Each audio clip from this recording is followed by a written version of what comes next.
Pada sesi kali ini, kita akan melakukan perbandingan dua korpus dan mendiskusikan bagaimana frekuensi relatif bisa membantu kita melakukan perbandingan yang dalam tanda kutip adil. Ya. Jadi sebelumnya kita sudah membahas frekuensi absolut, dan sebelumnya juga kita sudah membahas mengenai frekuensi relatif khusus pada komponen dan cara menghitungnya. Sekarang kita akan melihat bagaimana aplikasi dari frekuensi relatif pada penghitungan data korpus.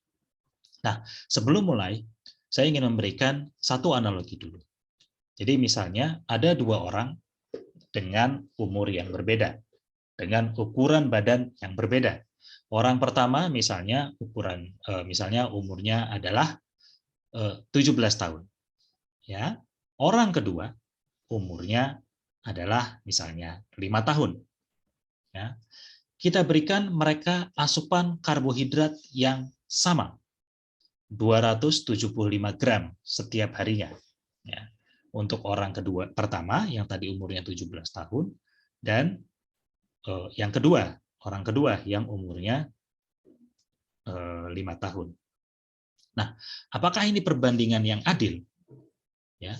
Kalau kita lihat dari kuantitas semata, sepertinya adil. Ya. Yang 17 tahun 275, yang 5 tahun juga 275. Sama. Ya.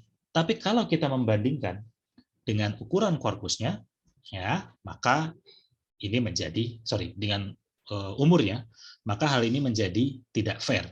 Karena yang satu umurnya 17 tahun, yang satu umurnya 5 tahun.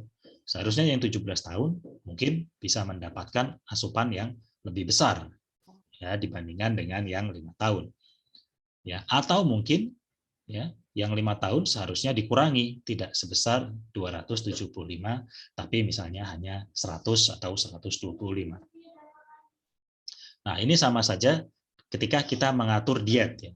Jadi diet dengan orang yang berbeda, maka komposisi makanannya juga akan berbeda. Ya, komposisi bukan makanan saja, tapi gizi ya, nutrisinya baik itu makanan, minuman ya, nutrisinya pasti akan berbeda.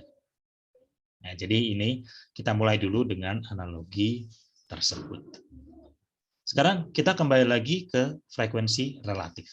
Ya, ada kalanya kita ingin membandingkan data dari dua korpus yang berbeda, ya, korpus A dan korpus B. Tapi dua korpus tersebut tidak sama persis ukurannya. Ya. Jadi misalnya yang satu korpusnya besar, yang satu korpusnya kecil. Nah, ini tadi kembali lagi ke analogi kita. Satu orang umurnya 17 tahun, satu orang umurnya 5 tahun. Ya. Jadi ini analogi korpus besar dan korpus kecil. Sekarang kita akan bandingkan. Ya, kita akan bandingkan dua korpus. Yang satu adalah korpus New York Times, dan yang satunya lagi adalah korpus LOB. Ya, korpus New York Times itu ada di sini. Ini korpus New York Times. Ya, kita lihat ukuran katanya sebesar 1.256.000.000.000 sekian. Ya, jadi 1 miliar lebih. Sekarang kita perhatikan ukuran korpus LOB.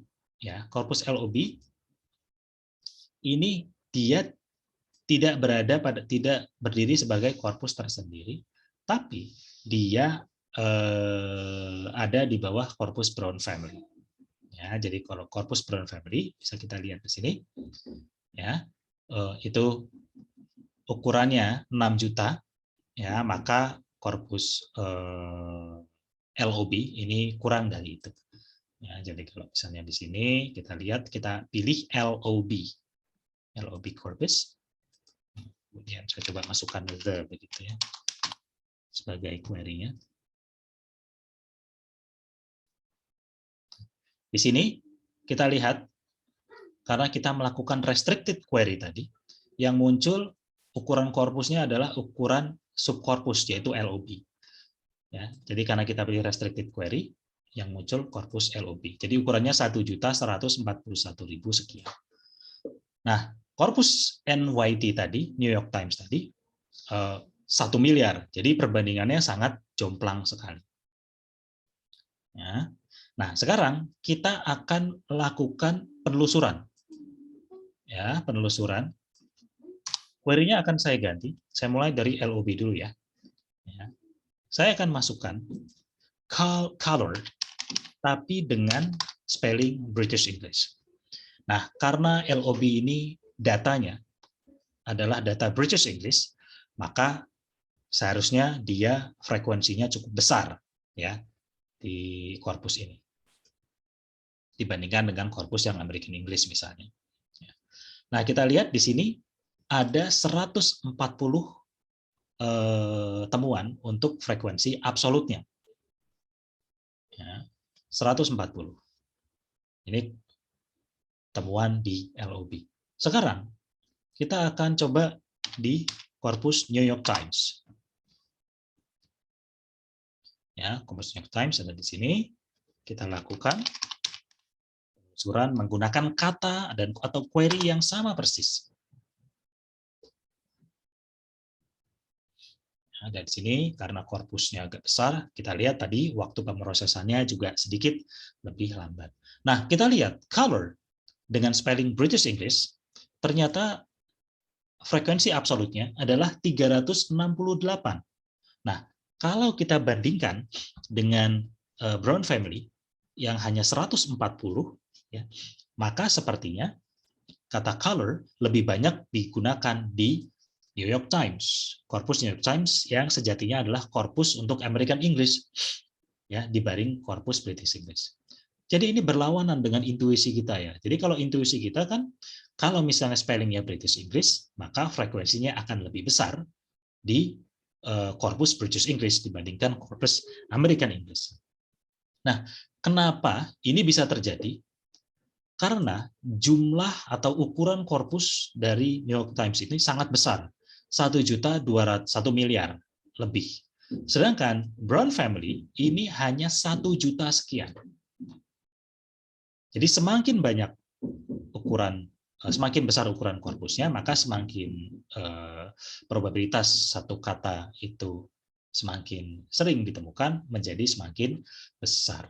Ya, jadi kalau sekilas saja kita melihat, oke, ternyata frekuensi kata color dengan spelling British English lebih besar di American English corpus, yaitu New York Times. Tapi ini adalah kesimpulan yang tidak akurat, ya, dan masih ada celah untuk diperbaiki. Kenapa? Karena tadi itu ukuran korpusnya tidak sama. Nah, untuk melakukan perbandingan yang adil, kita harus beralih ke frekuensi relatif. Kenapa frekuensi relatif? Karena dua-duanya sudah dinormalisasi dengan basis yang sama, yaitu 1 juta. Nah, sekarang kita lihat frekuensi relatifnya. Frekuensi relatif color di korpus LOB dengan spelling British English itu adalah 122,593. Ya, 122 lah. Sedangkan di New York Times, di sini kita lihat adalah 0, malah.